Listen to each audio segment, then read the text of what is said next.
제7강의 고해성사의 과정. 에제키엘서 33장 11절. 내 생명을 걸고 말한다. 주 하느님의 말이다. 나는 악인의 죽음을 기뻐하지 않는다. 오히려 악인이 자기 길을 버리고 돌아서서 사는 것을 기뻐한다. 돌아서라. 너희 악한 길에서 돌아서라. 이스라엘 집안아, 너희가 어찌하여 죽으려 하느냐. 회개와 참회라고 불리는 하느님께 돌아오는 이 전향은 지은 죄에 대한 고통과 후회, 그리고 다시는 죄 짓지 않겠다는 굳은 결심을 포함한다. 가톨릭교회 교리서 말씀입니다. 그러므로 회개는 과거와 미래에 관계되며 자비로우신 하느님에 대한 희망으로 힘을 얻는다. 성모님 메시지입니다. 마귀는 교만으로 유혹하여 너희로 하여금 도덕적 혼란을 변명하고 정당하게 한다.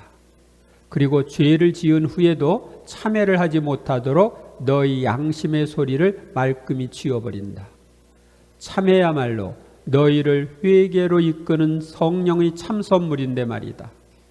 그런데 수년 동안 고해성사를 받지 않는 내 불쌍한 아들들의 수가 지금 얼마나 많은지 모른다. 성찰한 후 고해성사의 과정은 통회와 정계입니다. 통회와 정계가 끝나면 죄를 고백하고 죄의 용서를 받습니다. 그리고 고해성사를 받은 후에는 사제가 정해준 보속을 합니다. 여기서는 죄와 사탄에 대한 체험담을 먼저 보고 참회에 대해서 알아보겠습니다. 먼저 죄와 사탄. 너희가 죄 중에 사는 것은 사탄의 악한 권세의 지배를 받는 노예 신세로 다시 돌아가는 것이요. 내가 죄를 지으면 자유가 아니에요. 사탄의 노예 신세로 돌아가는 것이요. 그렇게 함으로써 예수께서 너희를 위해 이룩하신 구속사업의 은혜를 무익하게 만드는 것이 된다. 그러면 평화가 너희의 마음과 영혼 그리고 삶에서 사라지게 된다. 그러니까 평화가 깨졌다. 왜 깨졌나 살펴보셔야 됩니다. 마리노의 증언, 이 마리노는 그 미국 사람인데 죄 속에서 살다가 이제 그 중남미고 반군들 있죠. 반군에게 잡혀가지고서 죽을 뻔하다가 거기서 하느님 체험을 하고 살아난 사람입니다. 그래서 지금은 열심히 복음을 전하는 그런 사람입니다. 자기가 이제 회개할 때 있었던 일을 알려줍니다. 제가 호수에서 저의 죄를 보았을 때 저의 죄에 수천의 악령이 있었습니다. 성경에서 수천의 악령이라고 나오는 것에 대해 현대신학자들은 그것이 실제 수천이 아니라 히브리어의 과거 표기법에 의한 표현이라고 말합니다. 그러나 진실은 그들의 말 그대로 수천입니다. 왜냐고요? 제가 직접 보았습니다. 저희 33년의 삶 안에 수천의 악령이 있음을 보았기 때문입니다. 사진이 마리노라고 하는 사람 사진입니다. 저는 그곳에서 저의 죄 하나를 볼 때마다 모든 죄의 유혹의 순간이 재현되었고 제가 고해성사를 보지 않음으로 인해 저의 삶 자체가 죄였습니다. 저는 저의 모든 죄의 행위를 볼 수 있었습니다. 우리가 죄를 지을 때 그날의 죄의 모든 것이 완전히 표시가 됩니다. 입은 옷, 냄새 등등. 그날의 냄새, 색 같은 옷을 입을 때 우리는 다시 그 영역으로 들어갑니다. 거기 마귀가 다 표시를 해놓는 거예요. 사탄이 그것을 표시해 두었고 우리의 감각적인 기억을 이용하기 때문입니다. 그래서 다시 그 환경으로 들어가면 또 그 죄를 반복해서 짓도록 이렇게 유도합니다. 보속은 그 모든 것으로부터 해방되는 것을 말합니다. 그것을 기억하는 것들, 감각들로부터 해방되는 것이며 우리는 그것이 가능합니다. 그래서 보속 행위가 좀 중요하다는 걸 알려줘요. 그렇게 사탄은 자기의 영역을 표시합니다. 그리고 사탄은 영혼을 가지고 서로 싸웁니다. 마치 도둑들과 같이 함께 모든 것을 다해 훔친 것을 가지고 서로 싸우듯이 말입니다. 서로 영혼을 차지하려고 싸우는 거예요. 첫 번째 악령이 와서 자기 영역을 표시해 놓으면 얘는 내 거야 하고 딱 표시해 놓으면 다른 악령들이 주위에 모여듭니다. 저는 그 호수에서 모든 죄의 행위를 볼 수 있었습니다. 제가 9살에 지은 죄에 대해 사탄은 그 모든 것을 그들의 방법으로 표시해 놓았기 때문에 제가 14살, 14세가 되었을 때 다시 쉽게 그 죄를 짓도록 만들고 있었습니다. 그러니까 과거에 지은 죄에 표시를 해놔가지고 그 다음에 또 그 죄를 몇 년 후에 또 짓게 하는 거예요. 그들이 하는 것은 그저 어떤 냄새 혹은 색깔, 소리 등 어떤 감각적인 것을 던지는 것뿐입니다. 그래서 우리가 이런 그 감각의 정화 이런 것도 필요해요. 나중에 이제 국왕의에서 그런 부분에 대해 죄를 안 지으려면 어떻게 해야 되는지 설명을 하겠습니다. 그 다음에 벼락을 맞았습니다는 책 여러분들 읽어봤죠? 거기에 나오는 글로리아의 증언입니다. 주님 안에 형제 자매인 여러분에게 분명히 말하지만 죄는 우리 영혼에 흔적을 남겨놓습니다. 그 흔적은 마치 흉터나 물집처럼 형태없는 구멍처럼 우리 영혼에 낙인을 찍습니다. 죄를 지을 때만 낙인이 찍혀요. 그때 가장 끔찍했던 것은 그 죄에서 참을 수 없는 악취가 바로 제게서 풍겨나온다는 사실이었습니다. 그동안 살면서 저는 향수와 공기청정기에 무수한 돈을 썼는데 악취만큼 극도로 싫어한 것이 없었기 때문이었습니다. 그런데 제가 지은 모든 혐오스러운 죄가 제 영혼 바깥 어느 곳에 있는 것이 아니라 바로 제 안에 저의 가장 깊숙한 곳에 제 영혼 안에 있다는 것을 그때 비로소 알았습니다. 그러니까 죄가 우리 영혼 안에 있다. 바로 그곳에서 그 참을 수 없는 악취가 퍼져나왔던 것입니다. 저는 악마와 유사하게 생긴 한 끔찍한 짐승을 보았는데 제가 그동안 저지른 모든 흉악스러운 행위로 꼴사납게 된 바로 제 모습이었습니다. 제 어머니는 주님의 빛으로 된 의복을 입고 있는데 반에 저는 그 검은 짐승, 곧 시커먼 쓰레기 자루 같은 옷을 입고 끔찍한 짐승의 형상을 하고 있었습니다. 그리고 그 상태로 저는 발 아래에 있는 늪지 같은 곳에 도달했는데 많은 사람들이 그 늪의 수렁에서 목까지 잠긴 채로 신음하고 있었습니다. 그 수렁은 우리들이 이 지상에서 책임져야 하는 모든 죄스러운 성관계와 변태 성욕 중 사정된 정액으로 이루어진 것이었습니다. 혼인성사로 맺어진 남녀 관계만이 하느님의 축복을 받습니다. 왜냐하면 하느님께서 생명을 위한 이 결합의 관계 때 현존하시기 때문입니다.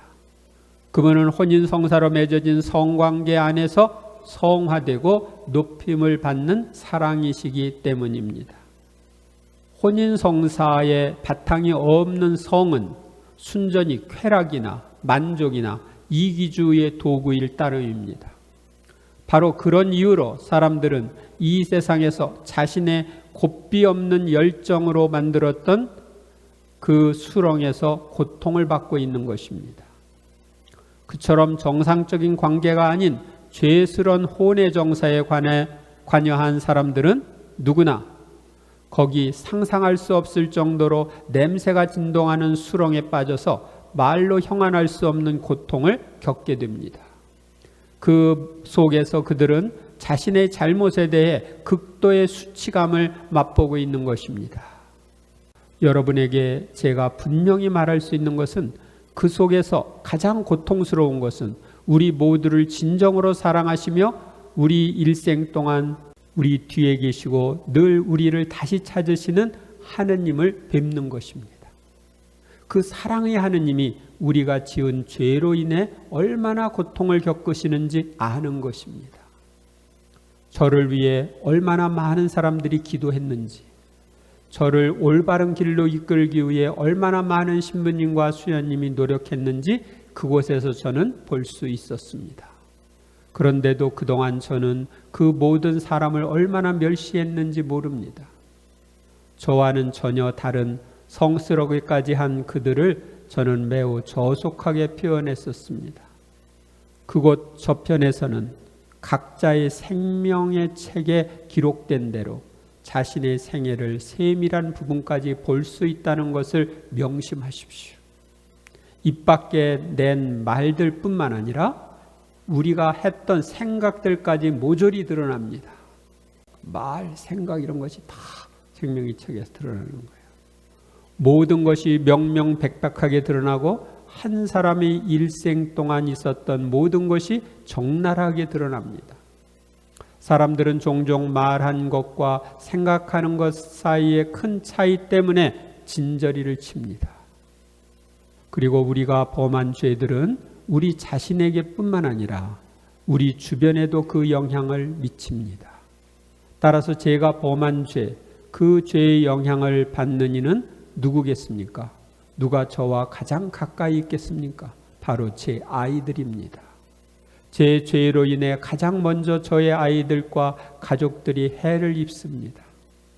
제 말에 귀를 기울여 주십시오. 여러분의 귀를 막지 마십시오. 사람이 중죄를 범하면 악마가 마치 채권자인 양 그 즉시 그 사람의 손을 붙잡고 악마의 소유가 되도록 서명하려고 강요합니다.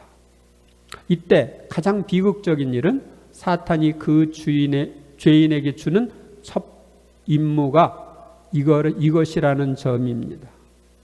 자, 이제 가서 내 주변에 있는 사람들, 너와 관계를 유지하고 있는 사람들을 모두 내게 데리고 오너라. 성사에 참여하는 생활만으로 여러 세대에 걸쳐 계속된 악마의 세력권의 사슬을 깨트려 버릴 수 있습니다. 성사가 아주 중요한 거예요. 성사의 은총과 기도의 힘만이 죄를 밀어내고 끊어버릴 수 있습니다. 그래서 고해 성사가 중요한 거예요.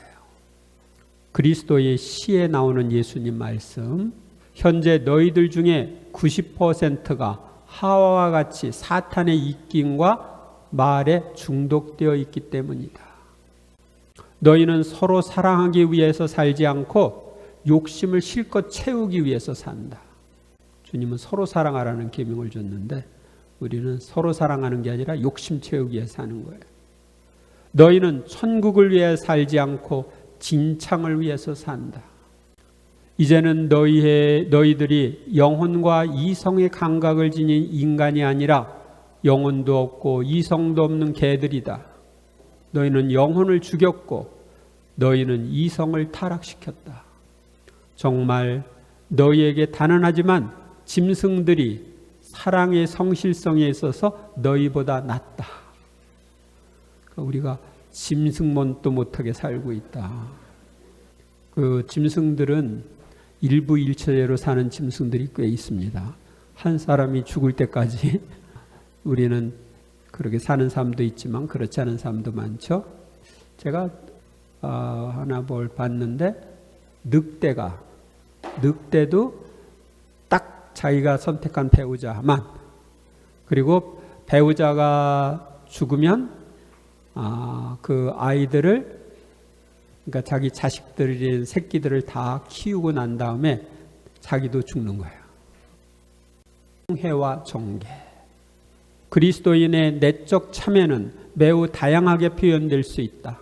성경과 교부들은 그 중에 특히 단식, 기도, 자선의 세 가지 형태를 강조한다. 이 셋은 각각 자신에 대한 회개, 하느님에 대한 회개, 다른 사람에 대한 회개를 나타낸다. 성경과 교부들은 죄의 용서를 얻는 방법으로 세례와 순교를 통한 근본적인 정화 외에 이웃과 화해하려는 노력, 참회의 눈물, 이웃의 구원에 대한 관심, 성인들의 정구, 그리고 많은 죄를 덮어주는 사랑의 실천 등을 들고 있다. 진실한 통회가 없는 고해는 유효할 수 없고 다시는 죄를 짓지 않기로 결심하는 진지하고 효과적인 정죄가 없으면 진실한 통회도 있을 수 없다. 많은 고해가 무효이다. 이중적인 모고해도 많다. 고해의 필수적인 마음가짐 없는 고해자 및 필요한 조건을 갖추고 있는지 확인하지도 않고 죄를 용서하는 사제는 이 성사를 모독하고 따라서 모고해 죄에 참여하게 된다. 성모님의 메시지입니다. 회개하여 주님께로 돌아오너라. 진지하게 통회하고 자신의 죄를 개인적으로 사제에게 고백하는 길을 통해 돌아오너라. 회개하여 주님께로 돌아오너라. 죄를 피하고 죄로 유인될 수 있는 온갖 기회도 멀리하겠다는 의식적이고 성실한 결심의 길을 통해 돌아오너라. 죄를 성찰하는 데만 정신을 집중하여 덤비다가 통회를 하지 못한 사람은 흔히 무익한 고해를, 어떤 때는 독성을 범하는 고해를 하기 쉽습니다. 일부러 통회를 하지 않고 고해를 했으면 그것은 독성적인 고해이고, 정신없이 통회를 하지 않고 고해했으면 그것은 무익한 고해가 됩니다. 그러나 대개 바른 고해를 하겠다는 뜻을 가진다든지 진실하고 솔직한 성찰을 하는 정성 속에는 통회 요소가 포함되어 있습니다. 하느님께서 인간의 통회를 보시고 죄를 용서하시는 것이 아닙니다. 하느님은 죄를 지은 인간을 항상 먼저 용서하십니다. 그러나 인간 측에서 하느님의 용서를 받아들이는 응답의 자세가 요구되는데 이것이 바로 통회입니다. 먼저 용서하셨는데 그 용서를 내 것으로 받아들이는 길이 통회인 거예요. 통회는 용서하시는 하느님께 대한 신뢰로 용서의 은총을 받아들이는 통로입니다. 그러면 통회란 뭐냐? 가톨릭교회 교리서의 말씀을 보겠습니다. 참회하는 사람의 가장 중요한 행위는 통회이다. 통회는 지은 죄에 대한 마음의 고통이며 다시는 죄를 짓지 않겠다는 결심으로 그 죄를 미워하는 것이다. 하느님을 모든 것 위에 사랑하는 마음에서 나오는 통회를 완전한 통회, 사랑의 통회라고 한다. 이 통회는 소죄를 용서해 주며 가능한 한 속히 고해 성사를 받겠다는 굳은 결심이 포함된 경우 죽을 죄, 대죄도 용서받게 해준다. 불완전한 통해, 뉘우침도 하느님의 선물이며 성령께서 일으켜 주시는 것이다. 이 통해는 죄의 추악함이나 죄인을 위협하는 영벌과 다른 벌들에 대한 두려움에서 생긴다. 그래서 두려움의 통해라고도 합니다. 이러한 양심의 동요는 은총의 감도 아래 성사로 죄를 용서받음으로써 완성되는 내적 변화를 유발시킬 수 있다. 그러나 불완전한 통해는 그 자체로서는 대죄의 용서를 얻지 못하며 고해 성사로 용서받도록 준비시킬 뿐이다. 시리아의 성 이삭, 죄인이든 의인이든 모든 사람은 항상 하느님께 마음을 돌려야 합니다. 하느님께서는 회심하시는 이들을 사랑하십니다. 그러면 이런 통회를 하려면 어떻게 해야 되느냐? 제일 중요한 것은 통회의 은총을 청해야 됩니다. 내가 통회하고 싶어서 통회가 되는 게 아니거든요. 죄를 통회하는 마음을 일으키려면 하느님께 통회할 수 있는 은총을 청해야 합니다. 그리고 우리의 죄 때문에 예수님께서 순환하신 십자가를 바라보며 하느님의 사랑을 묵상해야 합니다.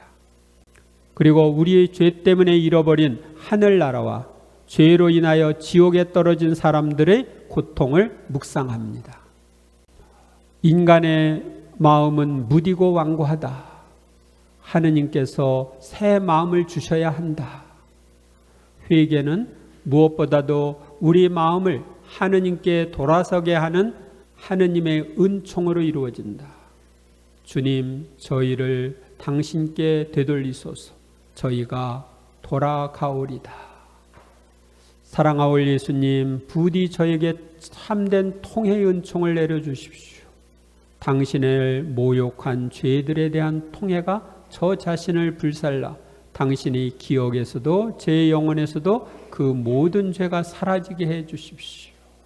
성 암브로시오, 당신의 죄를 용서받기를 원한다면 눈물로 당신 죄를 씻으십시오.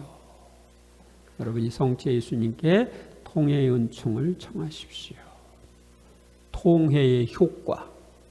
죄는 영혼 전체를 중독에 빠지게 하며 추하게 만들어 그 영혼 안에 내 모상을 사라지게 하는 독이다.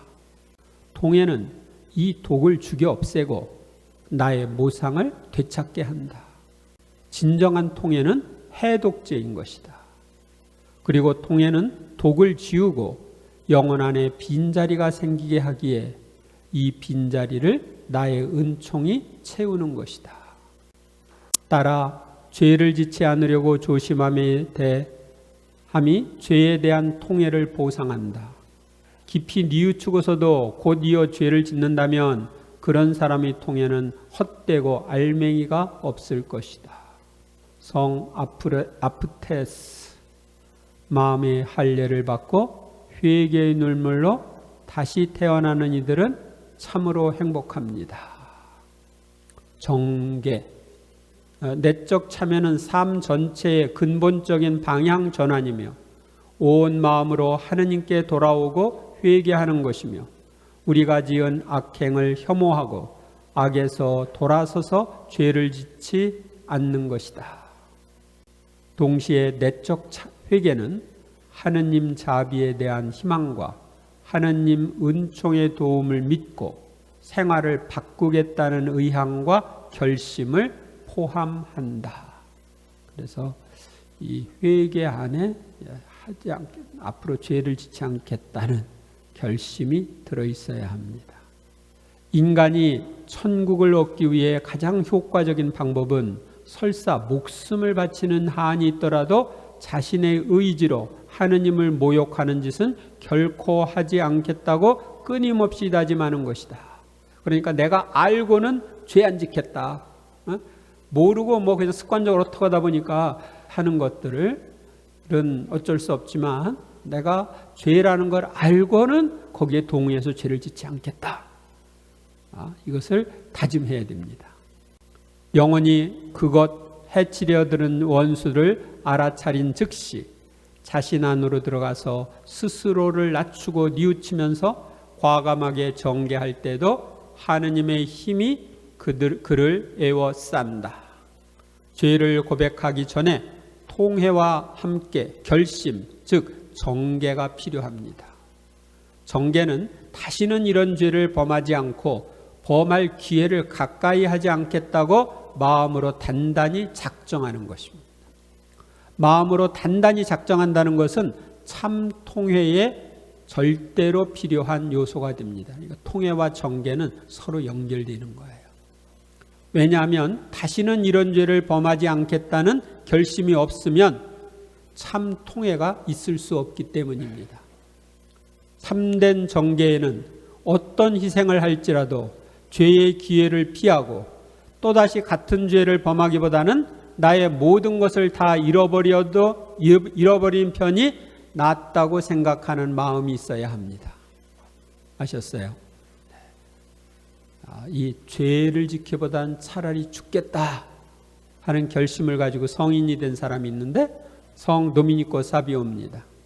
그는 천년성취할 때 죄보다 죽음을 이런 모토를 가지고 살겠다고 다짐했습니다. 그런데 16살, 만 15살에 세상을 떠났는데 성인이 됐습니다. 통회의 기도를 잘 음미하면서 한번 바쳐보겠습니다. 하느님, 제가 죄를 지어 참으로 사랑받으셔야 할 하느님의 마음을 아프게 하였기에 악을 저지르고 선을 멀리한 모든 잘못을 진심으로 뉘우치나이다. 하느님의 은총으로 속죄하고 다시는 죄를 짓지 않으며 죄 지을 기회를 피하기로 굳게 다짐하오니 우리 구세주 예수 그리스도의 순한 공로를 보시고 저에게 자비를 베풀어 주소서. 아멘. 여기 보면은 다시는 죄를 짓지 않으며 죄 지을 기회를 피하기로 굳게 다짐한다고 그래 있죠. 굳게 결심하는 거야. 그러니까 죄 짓고 고해성사 받을 때 다시 죄를 짓지 않겠다는 이런 결단이 있어야 그게 참된 고해가 되는 거예요. 그 다음에 죄의 고백에 대해서 보겠습니다. 사도행전 19장 18절 신자가 된 많은 사람들이 나서서 자기들이 해온 행실을 숨김없이 고백하였다. 시편 38편 19절 정녕 저는 제 죄악을 고백하며 저희 죄 때문에 괴로워합니다. 통회와 정죄를 한 다음에는 사제에 가서 자신의 죄를 구체적으로 고백해야 합니다. 교회의 가르침, 죄의 고백은 단순히 인간적인 면에서도 우리를 자유롭게 해주며 다른 사람들과 화해하도록 도와준다. 인간은 고백으로 자기가 지은 죄를 직시하고 그에 대해 책임을 진다. 그리고 책임을 받아들임으로써 하느님과 교회에 대한 친교에 다시 마음을 열게 되어 새로운 미래가 가능해진다. 반드시 해야 하는 것은 아니지만 일상적인 잘못, 소재도 고백하도록 교회는 크게 장려한다. 왜냐하면 정기적으로 소재를 고백하는 것은 양심을 기르고 나쁜 성향과 싸우며 그리스도를 통해 치유받고 성령의 생명 안에서 성장하도록 도와주기 때문이다. 이 성사를 통해서 자비로우신 성부의 은총을 더욱 자주 받으면 성부와 같이 자비로워지는 힘을 얻는다. 고해 성사를 통해서 우리가 변화가 되는 거예요. 성 암브로시오 자신의 죄를 솔직히 고백하는 것은 회개의 일로 들어서는 첫 번째 발걸음입니다. 고백하는 방법 어떻게 고백하느냐? 나는 전보다 더 떨리면서 그분의 분명한 뜻을 거슬러 생각과 말로 지은 죄와 의무를 소홀히 한 죄를 고백하였다. 영적인 깊은 슬픔과 아픔을 느끼면서 모든 죄를 고백하는 동안 보잘것없는 인간인 내가 지극히 인자하신 하느님께 그토록 오만 불선하게 굴었다니 어안이 벙벙해질 지경이었다. 고백 즉 고해라고 함은 죄 사함을 받기 위해 범한 죄를 사제 앞에서 바로 드러내는 것입니다. 고해를 잘 하려면 대죄와 그 횟수 및 사정 등을 빠짐없이 진실로 뚜렷하게 말로 드러내야 합니다. 그러므로 대죄의 경우는 대강고해해서는 안 됩니다. 즉 10계명 중에 제6계명을 범했다고만 고백하면 안 됩니다. 고해해야 할 사정이란 소재가 대죄로 된 경우 또는 한 가지 악한 일이 여러 계명을 거슬러 대죄 위에 또 다른 대죄를 덧붙인 경우를 말합니다. 예를 들면 성당 안에서 누가 어떤 사람이 돈을 빼앗고 죽였다면 그저 살인죄를 범했다고만 고백하면 부족합니다. 성당에서 범했으니 천주 10계 중 제1계를 범했고 돈을 빼앗았으니 제7계를 범했고 또 5계 즉 살인죄를 범했으니 한 가지 대죄에 두 가지 대죄가 겹친 것이므로 이런 사정을 고해해야 한다는 것입니다. 그러나 자기 죄에 관계되는 상대편의 이름을 말한다거나 다른 사람이 죄를 말해서는 안 됩니다. 고해는 주의 깊게 해야 합니다. 그 까닭은 다른 사람의 명예를 훼손하는 것이 금지되어 있기 때문입니다. 상대방을 말하지 않고는 고해할 사정을 옳게 드러내지 못할 경우에는 그 사람의 이름은 대지 말고 자신에게 대한 그의 지위, 직업, 혈연, 멀고 가까움 등을 말하면 충분합니다. 고해 사제가 무엇을 질문할 때 고해자는 사실대로 대답해야 합니다. 신부는 고해자가 죄의 종류나 횟수, 사정 등을 제대로 말하지 않을 때만 물어봅니다. 자기 죄를 소리내어 고백하는 것이 아무리 부담스럽고 고통스럽다고 하더라도 고백하지 않음으로써 자초하게 될 미래의 고통에 비하면 아무것도 아닙니다. 고백하지 않음으로써 영원한 지옥의 고통을 당한다면 그거랑은 비교가 안 되는 거죠. 비밀이나 거짓이 없이 살고 싶어 하면서도 죄를 고백하지 않고 덮어두는 것이 낫다고 속삭이는 것은 사탄의 음성입니다. 그리고 고해성사 보기 부담스러우면 성체 예수님께 청하세요. 저를 따라서 해보세요. 예수님, 고해성사에 대한 부담이 없어졌으면 좋겠습니다. 예수님, 솔직하게 고백할 수 있는 은총을 주시면 좋겠습니다. 예수님, 사제에게 죄스러운 부분을 말하는 것이 부담스럽습니다. 예수님, 그 부담을 없애주시면 좋겠습니다. 이렇게 성체 예수님께 여러분들이 말씀을 드리세요. 나 이런 때 여러분들이 그러니까 여기서 조배하면서 다 주님에게 다 털어놓고 이야기를 하시고 힘을 받아서 고해를 잘 하시기 바랍니다. 총고해를 그동안 혹시 해보신 분 손들어 해보신 분, 총고해를 하셨던 분, 네, 손 내리세요. 내가 과거에 진심으로 총고해를 했으면 그 죄는 이미 용서가 된 것입니다. 근데 이제 특별한 경우 어떤 내가 뭐 수도원을 간다든지 어디를 이렇게 할 때 가끔씩 총고해를 하는 경우들이 있습니다. 그리고 뭐 총고해를 하지 않았는데 한번 해보고 싶은 사람이 있으면 해도 상관이 없습니다. 근데 이번에 여러분들이 쭉 성찰하면서 잘못한 것들이 많이 떠올랐죠? 그거 이제 여러분들이 고백하면 되는 거예요. 아셨어요? 뭐 총고해를 하든지 그동안 성찰했던 것들을 고백하든지 하십시오.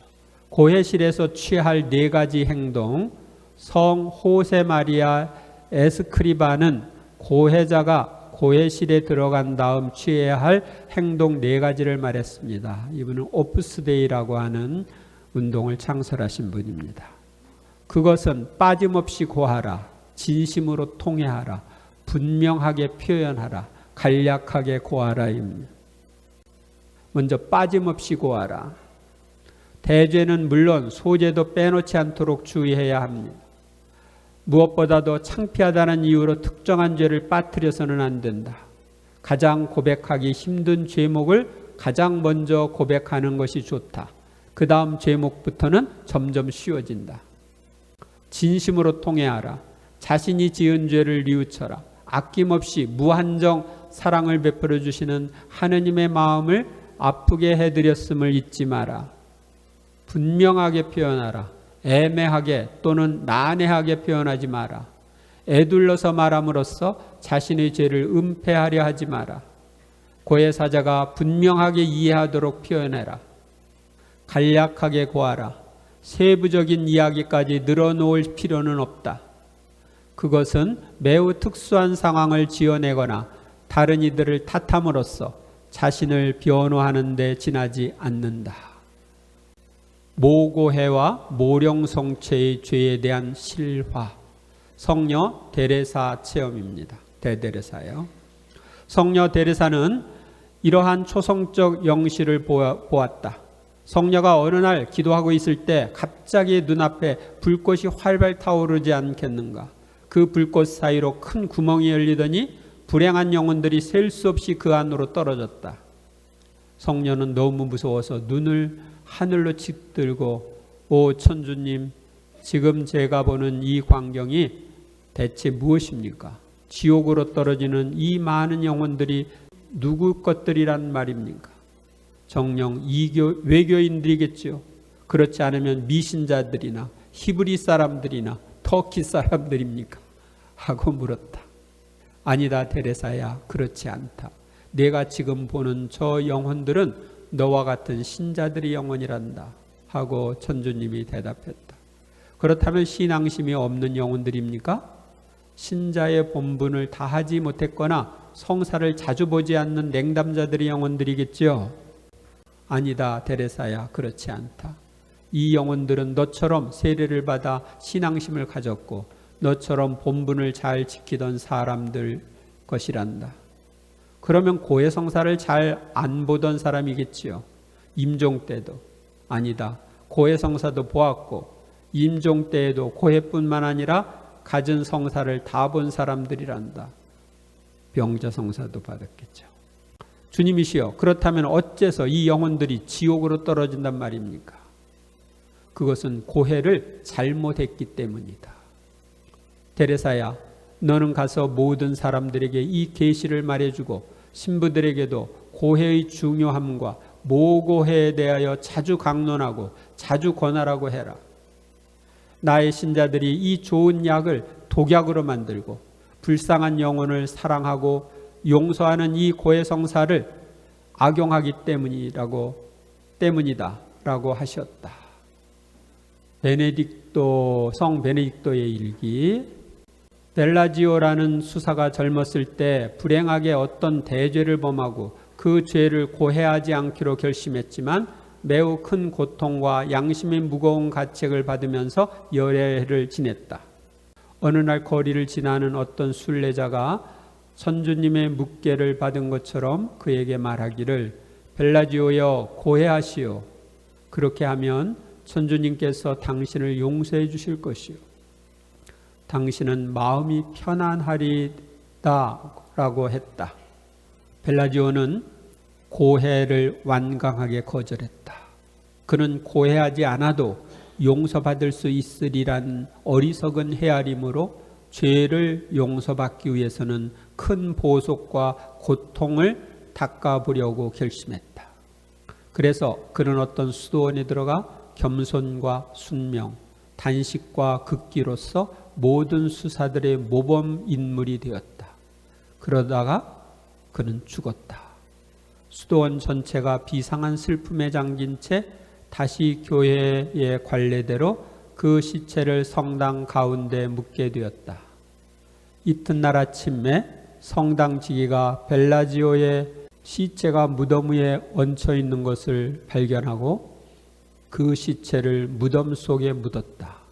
그러나 그 이튿날 또다시 시체가 무덤 위에 나와 있기에 부득이 수도 원장에게 알렸다. 원장은 다른 수사들과 함께 무덤에 와서 벨라지오의 시체를 보고 벨라지오여, 그대는 살았을 때 잘 순명하였던 것과 같이 지금 내가 묻는 말에 대답해다오. 그대는 지금 연옥에 있는가? 또는 그대 시체를 더 훌륭한 곳에 옮겨 묻어달라는 주님의 분부를 받고 무덤 밖으로 나오는가? 라고 물었다. 그러자 시체는 큰 소리로 부르짖으며 아, 불행한 저는 여러 해 동안 모고했던 죄를 용서받으려고 다른 방법으로 노력했다가 지금 지옥에 있습니다. 저의 시체를 여기에서 끌어내다가 짐승과 같이 들판에 묻어주시오 라고 대답했다. 주님이 마련하신 길이 아니라 자기가 만든 다른 길로 죄를 용서받을 수 있는 길이 없는 거죠. 사죄경. 여러분들은 모든 걸 솔직하게 이렇게 다 털어놓고 고백해야 됩니다.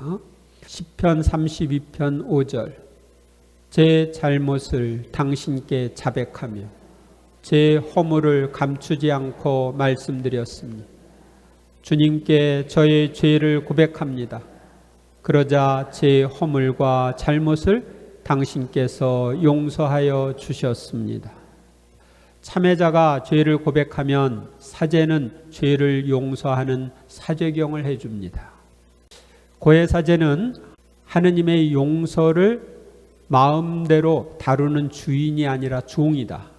이 성사의 집전자는 그리스도의 뜻과 사랑에 결합되어 있어야 한다.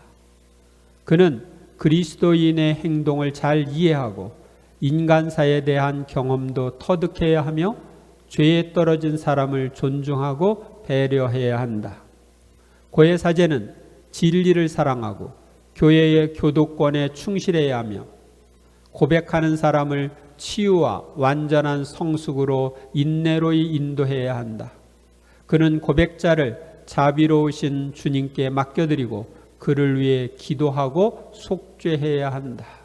그래서 어떤 경우는 이 사람이 보속을 제대로 못할 것 같을 때 사제가 대신 보속을 해줄 수 있습니다.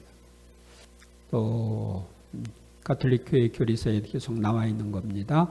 교회 권위로부터 사제권을 받은 사제들만이 그리스도의 이름으로 죄를 용서할 수 있다. 고해성사의 영적 효과는 다음과 같다. 고백자에게 은총을 회복시켜주는 하느님과 화해, 교회와 화해, 죽을 죄로 받게 되었던 영벌의 사면, 죄의 결과인 잠벌의 적어도 부분적인 사면, 양심의 평화와 안원, 영적 위안, 그리스도인의 영적 싸움을 위한 힘의 증대. 천상의 책 말씀입니다. 예수님께서 사제경을 외우시면서 당신의 보혈로 내 영혼을 씻어주신 뒤에 나는 마치 새로운 삶에 태어난 것 같았고 평소보다 더욱 풍성한 은총에 잠겨 있는 것 같았다. 지난번 이제 일월화 우리가 1차로 이거 하고 저도 성사 받고 전대사 받고 그랬는데 전보다 훨씬 행복했어요. 성모님 메시지. 너희는 이 참회 성사의 집전자로서 이 성사를 통해 수많은 죄로 인한 영혼들의 기쁜 상처를 치유해 줄 수 있는 것이다. 구원자요 해방자인 내가 했던 말로 사도들과 그 계승자들에게 죄를 용서하거나 용서하지 않을 수 있는 권한을 주었다는 것도 잊어버렸다. 예수님 말씀인데요. 많은 사제가 그들 자신이 양심의 심판자로 선정되었다는 것을 잊어버렸지만 심판자의 임무는 그의 직책을 수행하는 과정에서 죄와 그 죄의 중대성 여부에 대해서 조사를 해야 하는 것이다. 누구의 무슨 죄건 예외 없이 경솔하게 용서하는 것은 내 자비의 계획에 화답하는 것이 아니라 사탄의 계획에 화답하는 것이다. 합법적인 것과 불법적인 것, 선과 악도 분별할 수 없게 하는 이 관용주의란 것은 대체 어디에 그 근원이 있겠느냐. 예수님의 메시지 아들들아 용기를 내어라는 책에 나오는 내용입니다. 성사적 사제권은 사도들의 후계자인 주교들과 주교로부터 권한을 받은 사제들에게만 있습니다. 참회자는 사제의 화해와 훈계의 말씀, 사제경을 통해서 그리스도의 용서를 체험합니다. 보속. 참회자가 죄를 고백하면 사제는 사제경을 한 후에 참회자에게 적절한 보속을 줍니다. 많은 죄들이 이웃에게 해를 끼친다. 이를 갖기 위해서 가능한 일들을 해야 한다. 예를 들어 훔친 물건을 되돌려주는 일, 모함당한 사람의 명예를 회복시키는 일, 손해를 배상하는 일 등 단순한 정의도 이러한 일을 요구한다. 그러나 죄는 결국 자신에게 상처를 입히고 나약하게 하며 하느님에 대한 관계, 이웃에 대한 관계를 해친다. 그러니까 죄는 첫째로 자기에게 해를 끼치는 거예요. 용서는 죄를 없애주지만 죄의 결과로 생긴 모든 폐해를 고쳐주지는 못한다. 죄에서 벗어난 사람은 완전한 영적 건강을 회복해야 한다. 그러므로 그 죄를 갚기 위해서는 무엇인가 더 실행해야 한다. 적절한 방법으로 죄를 보상하거나 속죄하여야 할 것이다. 이러한 갚음을 보속이라고 한다. 보속은 보상하고 속죄한다. 이걸 줘서 보속이라고 합니다. 고해사제는 고백자에게 보속을 정해줄 때 그 사람의 개인적인 상황을 고려하고 그의 영적 이익을 도모해야 한다. 보속은 가능한 지은 죄의 경중과 특성에 맞아야 한다. 여러분들이 너무 힘든 보속을 받았으면 거기에 대해서 좀 바꿔달라고 할 수도 있어요. 제가 전에 등산을 갔다가 어떤 사람을 만났는데 자기는 보속을 하다가 지쳐가지고 성당에 안 다닌다. 그래서 아니 무슨 보속을 줬는데 그렇습니까? 지금 기억하기로 십자가의 길 기도를 100번 하라고 그랬다. 그래서 내가 그렇게 하기 힘들 때는 나 이러이러한 사정으로 힘드니까 딴 걸로 좀 바꿔주세요. 그러시기 바랍니다. 저도 보석을 세게 주는 경우가 있는데 신구약 완독하세요.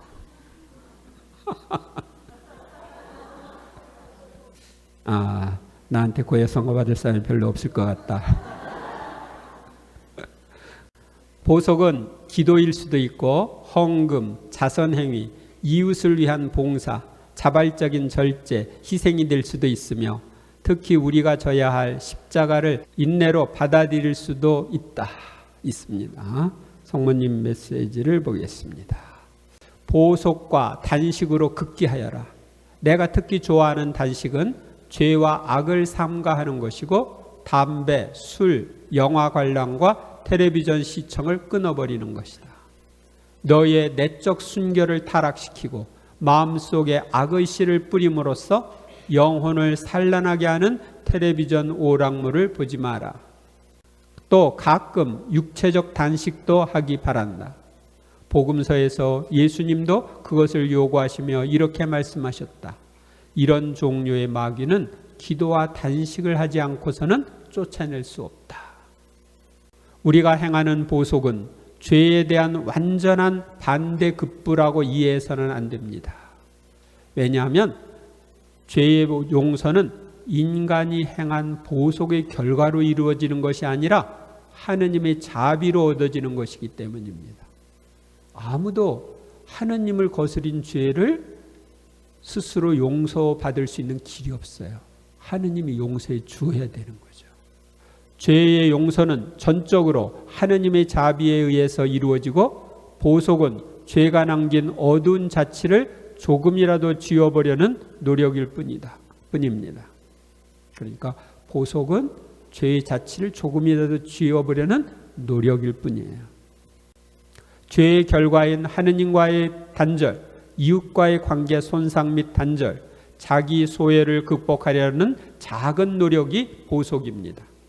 그래서 사제가 보속을 줄 때는 치료적인 보속을 주는 것이 좋습니다. 저 같은 경우는 이제 주일 미사 빠졌다. 3번 빠졌습니다. 네, 그럼 평일 미사 3번 참석해서 보충하도록 하십시오. 이런 식으로 냉담을 했다. 그러면 냉담자들의 회개와 구원을 위해서 묵주 기도를 하십시오. 그런다든지 치료적인 보속을 주려고 합니다. 5. 잠벌과 선대사. 대사란 이미 그 죄가에 대해서는 용서받았지만 그 죄 때문에 받아야 할 잠시적인 벌을 하느님 앞에서 면제해 주는 것인데 연옥벌을 면제해 주는 거예요. 선한 지향을 가진 신자가 일정한 조건을 충족시켰을 때 교회의 행위를 통해 얻는다. 교회는 구원의 분배자로서 그리스도와 성인들의 보속의 보물을 자신의 권한으로 나누어 주고 활용한다. 대사는 죄 때문에 받게 될 잠시적인 벌을 부분적으로 면제하느냐 전적으로 면제하느냐에 따라서 부분대사와 전대사로 구분된다. 이 부분대사는 또 한대사라고도 부릅니다. 죄를 용서받고 하느님과 맺은 친교를 회복하면 죄의 영벌은 면제되지만 잔벌은 남아있다. 신자들은 대사로서 자신과 연옥 영혼들을 위하여 죄의 결과인 잔벌을 사면받을 수 있다. 여러분들은 이거 사면받으면 좋아요. 대사에는 전대사와 한대사가 있습니다. 이 대사라고 하는 것은 우리가 연옥에서 받을 잔벌을 용서받는 것입니다. 잔벌을 몽땅 탕감받을 수 있는 것이 전대사이고 일부를 탕감받을 수 있는 것이 한대사, 부분대사입니다. 대사를 얻으려면 얻고 싶어요? 죄를 미워하고, 그러니까 죄에 대한 애착을 끊는 거예요. 죄를 혐오하는 것. 하느님을 사랑해야 하며 예수 그리스도의 공덕을 신뢰하고 성인들의 통공에 의한 도움을 굳건하게 믿어야 합니다. 전대사는 하루에 한 번만 얻을 수 있으며 죽은 사람에게 양도할 수 있습니다.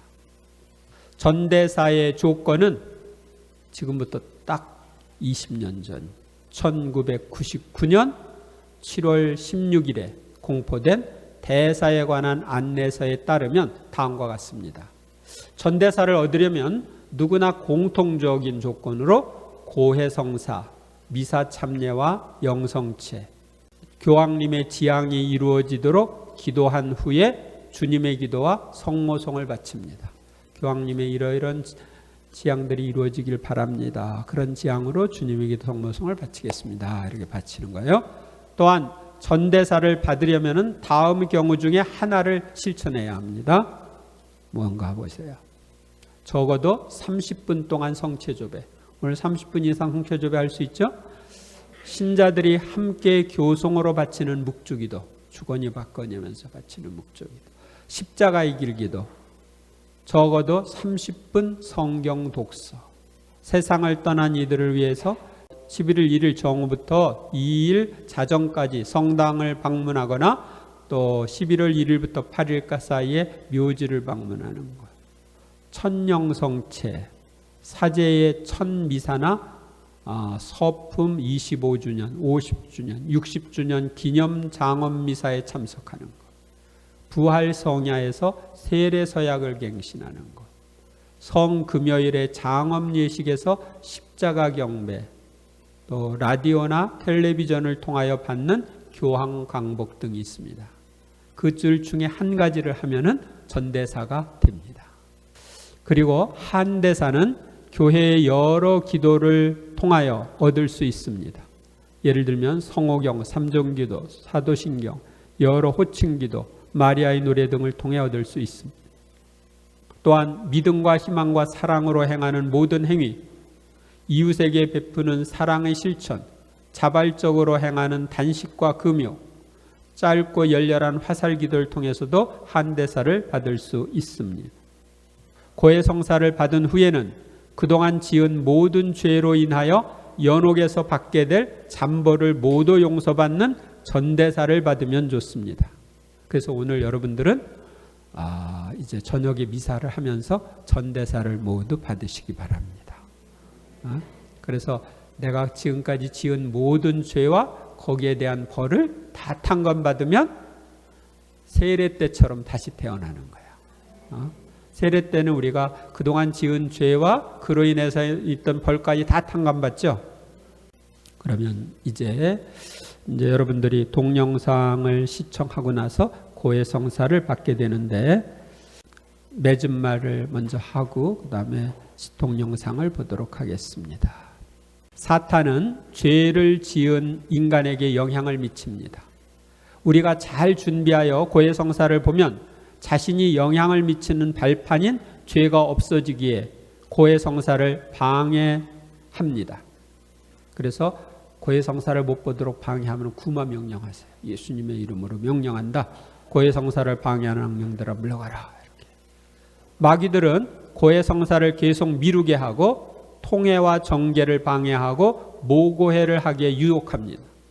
그러나 우리의 수호천사와 성인 성녀들과 성모님은 우리가 고해성사를 잘 받을 수 있도록 도와주십니다.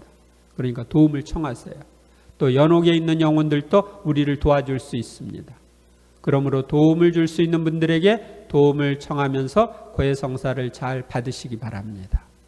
네. 하느님께서 이끄시는 대로 준비하고 털어놓고 다 성사를 받으세요. 아셨습니까?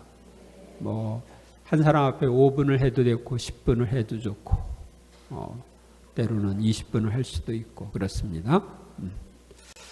영광이 성부와 성자와 성령께